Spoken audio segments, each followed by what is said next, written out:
Hey, I've been wanting to do this for years, been wanting to see one of these for years, had no idea that we'd have to go all the way to Tucson, Arizona to do it. Don't mind the goofy hat. We're gonna need this here. The sun is hot as can be. We're gonna get to know my new friend, Tom. Let's get started.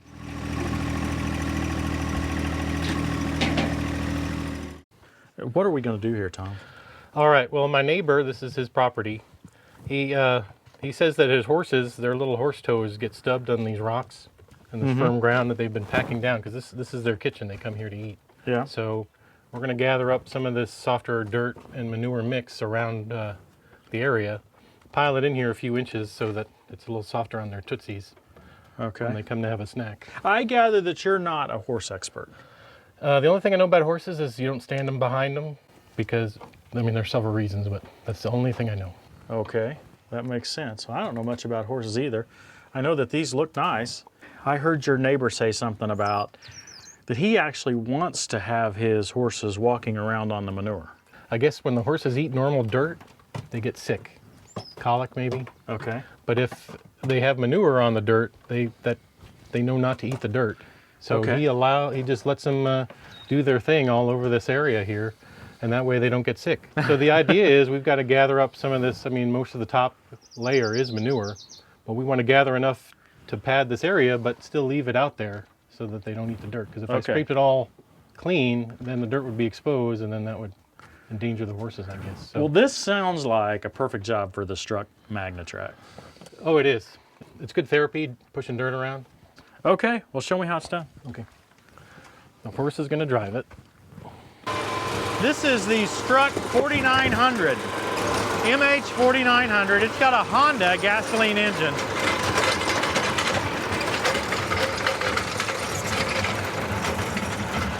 Tom's got the 6-way blade on it.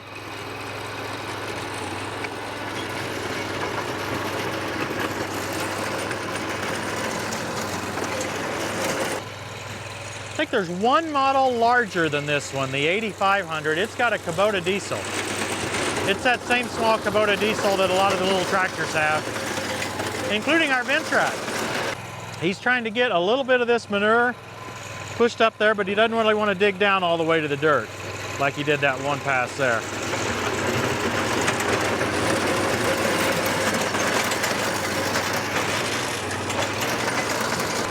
Now he's running this thing at an idle, basically.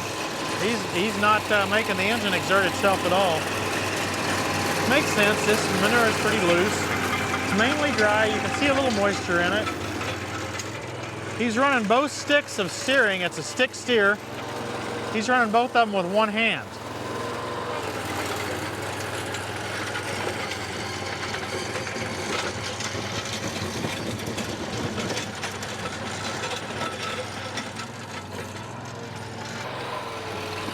The property owner here, Tom's neighbor, just had to go off to a training class, so he's not going to be here with us today. That's kind of too bad. I'd like to meet him, or have you meet him actually on camera. He's a very nice guy. I got to meet him for a few minutes. The MAGNATRAC's made in Milwaukee, Wisconsin. I mean, obviously the engine doesn't come from there, but the bulk of the machine is constructed there. It's got a 3-point hitch like a tractor. You can get it with a loader or with a 6-way blade like this.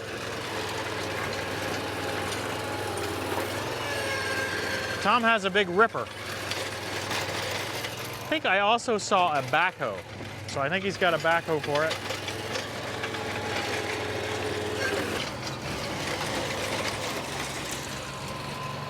Wow, he spun that around really quick. Yeah, it's supposed to be a 0 turn.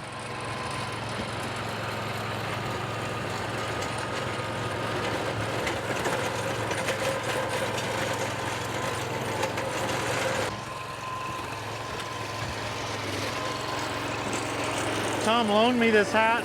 I don't care how it looks. I've got to have one of these. I'm gonna have to get out of the way before I get bulldozed.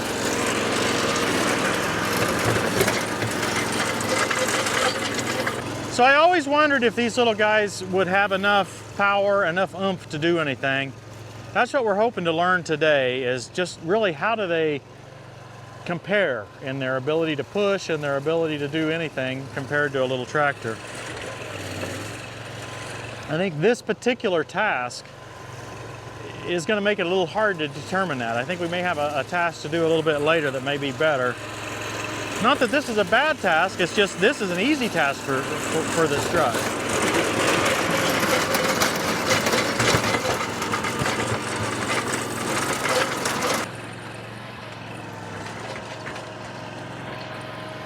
There he's using the back drag approach.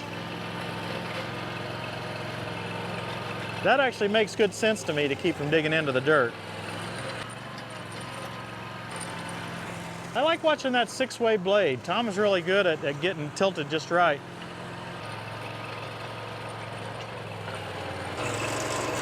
I believe with a tractor I would tackle this project 2 ways. I would use the loader to back drag, and I probably would use a box blade for this.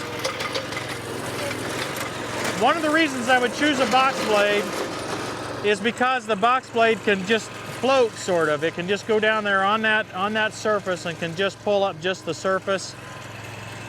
I think that would be probably the way I would handle this with a tractor, and so far I haven't seen anything that I couldn't do just as well, maybe a little bit faster than what I've seen with this truck.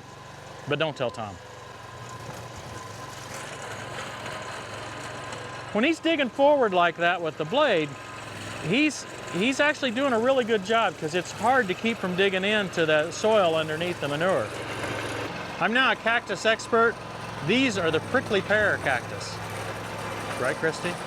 I think so. In other words, I'm not a cactus expert. The horses, I can't believe how close they're getting. Sometimes they get close and then sometimes they get spooked. Well, eventually they'll get used to this thing. They'll start licking it. Yeah. All right, the easy part is getting started, because you're just destroying everything. It's the finishing work that's tough, because it's hard to keep the blade perfectly level for a nice even grade going forwards. Professional drivers will tell you you shouldn't be backblading. It's not professional. That's the only way I know how to finish the job. But for this, I'm just trying to keep the blade just a little bit above the ground so that I can gather up some of this surface manure and still leave a layer for the horses. So as the machine's pitching, I've got to adjust this blade to try to keep it even with the surface. So as we start going uphill, I've got to raise the blade, and then as the tractor goes uphill, then I've got to lower it. I had to try to keep it even with the surface. So I'm not doing it perfectly. This job is good. And a lot of times it won't work out the way I want. I'll just have to go over it again. So this machine has great traction because of the tracks, but its biggest advantage is also its biggest disadvantage, because the suspension is pretty rough, and it also only goes 3 miles an hour. So if you don't have a trailer, you can't do much far from home. You just don't want to drive it very far. And then I do rent a trailer to help friends out. I have to take it within a few hundred yards away from my house.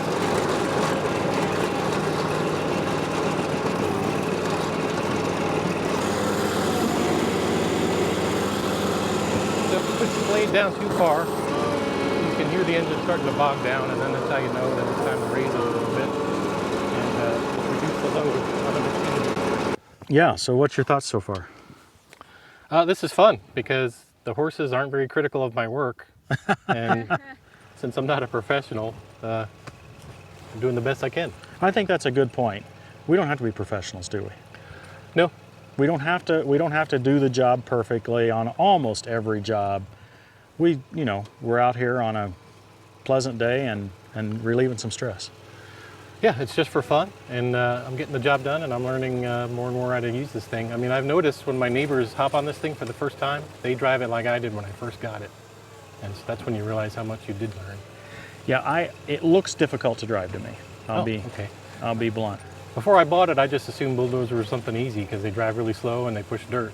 But keeping the blade where you want it, especially since you can't see what's going on in the front where all the action is actually pretty difficult. Yeah, and then the way this particular one is arranged with 4 separate levers out here, or 5, and then you've got 2 levers for propulsion and steering that you have to hold together. Those look like they could use different handles on them to be a little more comfortable for that. I guess that's the left hand. You end up driving with your left hand so that your right hand is free to run the blade. Yeah. Now, one suggestion I might have is you've been trying to cover your divots as you go. If it were me, based on what I'm seeing here, I wouldn't worry about those. I'd go ahead and leave them exposed and then do one big back drag when you're all done. Because you do want them covered. I get your point there, but I just do one big back drag when you're done, and then. Yeah, that's a great idea. Because I don't. It doesn't look to me like you can keep from digging a divot once in a while. And, right. Yeah. In fact, underneath here, the reason this is so dark is because that's manure too. Yeah, this is organic material. It's just continued to break down over who knows how many years, and it's a little bit moist under there, which is, I think, quite unique given the climate. Now it is still April, so maybe by July there won't be much moisture there. Of course, the horses continue to keep it watered to some degree, but I don't think enough in this dry climate to be able to keep it moist under there. No. This floods sometimes, right? Yeah, between July and September, we can get torrential rain. I mean, sometimes the storms are a week apart or a month apart. Sometimes they're every day, but you wouldn't know we get rain in the desert, but it'll flood here. And then it runs off. It doesn't soak in at all. Oh yeah, you can see where the bare rock is up in the national park. Those will all be waterfalls during that time. And then it'll all come down here and it washes into the creek. And of course my road runs through the creek. Arizona hasn't invented bridges yet. So we just drive through the dry creek beds that are dry 99% of the time. Except for when you really need to get out. And then when it rains, you're either stuck outside or you're stuck at home. I mean, this is just for my particular road, but... Yeah, and then we're very close to Saguaro National Park. Yep, that's right there. To the north. Tell us about it a little bit. I had never even heard of Saguaro National Park. All right, well, it's pronounced Saguaro. Saguaro, no G. So the G is like a W. Okay. But you wouldn't know that if you're from Indiana. I mean, this is pretty much what the park looks like, except you're paying big bucks to drive on a paved road through their little circuitous route. How old are the big ones? Oh, they can be over 100 years old. Wow. Yeah, I don't know what the max is, but I've heard that they don't even grow their first arm until they're 75 years old. I always wanted to see these. This is a bucket list item for me. Okay, yeah, these are protected because it's only in this area and then the adjacent area in Mexico to the south that has this kind of cactus. So you decided you needed some sort of mechanized equipment, and you started looking at tractors. That's correct. I really wanted a Caterpillar D11, but that won't fit in my garage, so I had to settle for this. Always wanted a bulldozer. It makes more sense. I call this the Arizona lawnmower. Okay. Because this is more suitable for the terrain here than it would be in Indiana or any areas where people have grassy yards. Because you can see how much damage this is going to do. A lot of the work you do is driving across people's lawns with your grapple or your bucket. This is just going to tear it up and make everyone dissatisfied. Yeah. So a wheeled tractor works better for those applications. But for this, you know, the road maintenance that I do and the gardening and this kind of thing, the tracks are great, and the bulldozer works perfectly. So you have about a half mile of this road that you maintain with this little guy.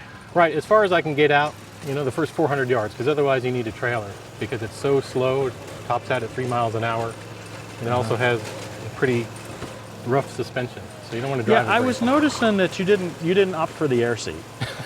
I need to get one. Now this episode's not sponsored by Struck, MAGNATRAC, whatever. We've never even had a discussion with them. But Tom contacted us when we sent out a request for unique tractor usages, right? If you have a request for unique tractor usage, if you've got something that you think is interesting and would be entertaining for the channel, go to tractortimewithtim.com/visitme, V-I-S-I-T, me, and you can enter your information. Be sure to tell us as much detail as possible about what you've got, what's unique. And maybe, it might be like Tom, it might take 2 years, but maybe we'll get a chance to come visit you sometime. Who knows, we never thought we'd be in Phoenix. We get a lot of questions about pricing on anything that's on our channel. Rather than me try to recite a bunch of pricing, the Struck website has a complete price list. All the options, everything about this tractor, or dozer, whatever you want to call it. They've got it all listed there, and it, for the most part, seemed to be pretty easily understood. I was able to understand it even without having a lot of experience on the the different options, etc. So go check it out. Tom said that this machine is about the same weight, close to the same horsepower as a 1025R. Probably not for me, but maybe perfect suited for this particular environment. Okay. So how do I use this thing, Tom? All right, well, it drives like a video game tank. So you got these two levers here, you push them both forward, and the tracks will bring you forward. Looks like a zero turn. You want to rotate the blade around the vertical axis, so you use this lever. Pull back and it turns this way, and you push forward and it turns that way. This one is probably your major control. That's up and down. That's up and down. And then this controls the angle, which I think for this particular part of the job, you shouldn't really need. All right, just keep it level and just work up and down mostly. I mean, you may not even need to angle it at all. This raises the 3-point hitch, and this is the auxiliary lever. If anything goes wrong, you just let go and the thing will stop. Right, that's the emergency procedure. That's easy enough. If you end up, you're getting too close to a horse or to those poles, you just let go and it'll stop. The other thing that can go wrong is if you're pivoting around an area that has rocks will get caught in the tracks and you'll hear a really loud crunching sound. When that happens, you just go the other way. Okay. Right? If you're going forward and it crunches, you go backwards for a few feet. It shouldn't happen because there aren't very many rocks here, but got it. Just be aware of how to deal with it if it does come up. And like I do, just give it a try and trial and error with the levers as well as what you're trying to get done. Okay, very first run with this thing. I'm not having any issue with the propulsion. The left-hand propulsion makes perfect sense. I'm able to intuitively do that without any issue. I'm having a little trouble controlling the blade height like I'd like. Not because of the machine, but just because of my lack of feel for it yet. This is about as fast as it goes at this point, backwards. Don't believe I'm able to take a full swath.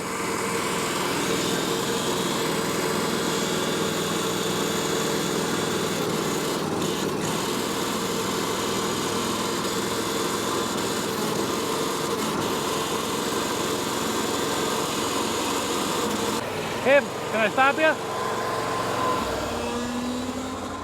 This 3-point hitch is coming loose. It kind of vibrates loose, and it was about to come undone and cause a lot of problems. If I don't watch it, I'm going to sell another pair of Nip-X. Oh, I already have a pair. Oh. Thanks to you. Now, I already did this with a mallet this morning. It was a mallet this morning, and it's still coming undone, so I just have to keep an eye on it. The thing was, if it had disconnected, this thing's really heavy. It would have been a pain to put back together. Tom said this is a GX690 Honda engine, 22 horsepower. Certainly for the application we're using it for, it's got plenty of power.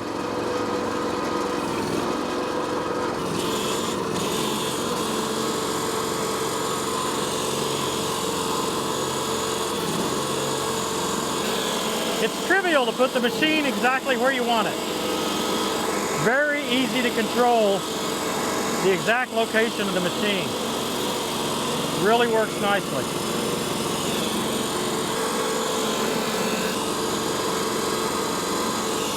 This really is the Tonka bulldozer. The ultimate play toy bulldozer. It's got all the functions of the real one without nearly that much expense.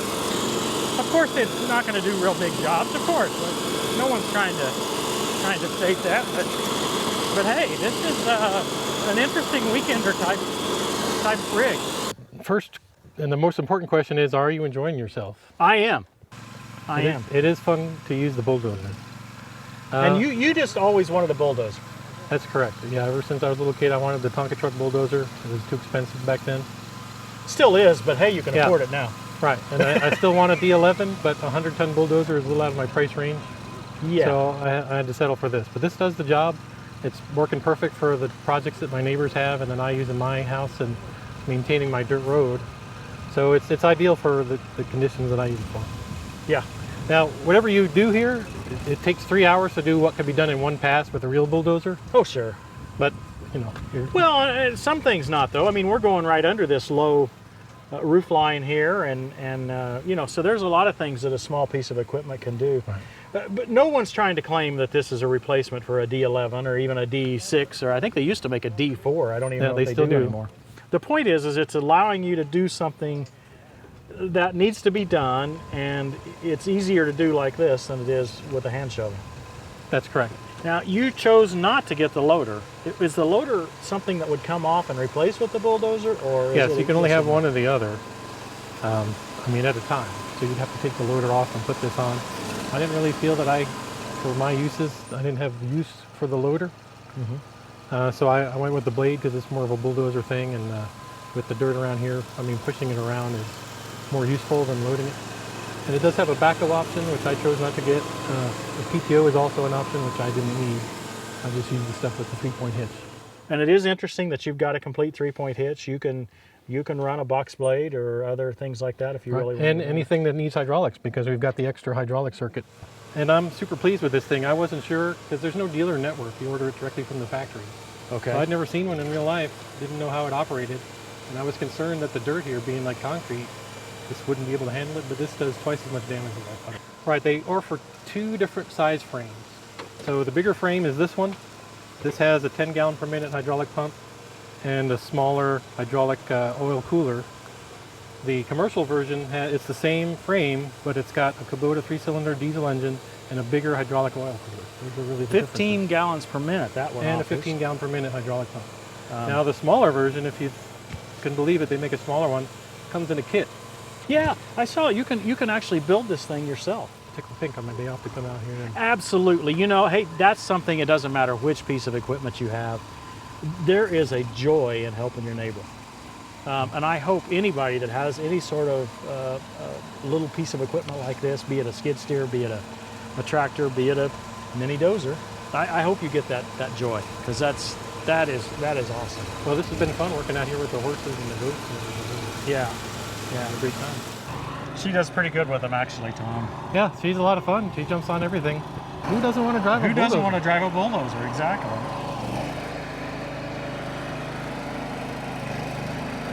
So she won't feel her tracks, or what she wasn't feeling, her tracks come up and down. And that seems to be the trick. Yeah, exactly. You've got to adjust the blade to match what the tractor is doing pitch-wise. Nowadays, you know, they've got a GPS antenna on the blade on a real dozer, and it does it for you. But a talented dozer operator, actually, after hundreds of hours of driving them, they just know how to do it. I still haven't figured it out. If we want to get done in this century, I'm going to have to let one of you guys do it. What is your thought on this machine, Christy? I think it's awesome. I would enjoy playing with it for a good while. But it's hard for me, especially with my size hand, to run both of these at the same time. Okay. If it had a different handles, maybe trying to run this with my left hand and do this at the same time is yeah. I'm gonna try to finish back dragging this, and then we're gonna get some lunch. He's doing a great job staying clear of those poles. But he's got a lot of tractor experience, even if it's not on this bulldozer. He's probably going to want one now. They're going to cost me money. Tom, I really appreciate you introducing us to this machine. We've heard about them, just never really had this opportunity, and it's such a beautiful setting here. Oh my goodness. Thank you. Well, I'm glad you're enjoying it. And thank you guys for watching. We'll see you next time on Tractor Time with Tim. I saw heaven standing open, and there before me was a white horse, whose rider is called Faithful and True. With justice he judges and wages war. You know what people normally do is they'll clear out their yard and then they'll just leave the dirt part. Some people actually put gravel in their whole yard if they have the smaller Suburban. I've noticed that. And I laugh because where I'm from, that's a driveway. Oh. He's gonna eat the camera. Well, there's a nose right in the lens. He needs a microphone. He's interested in that thing.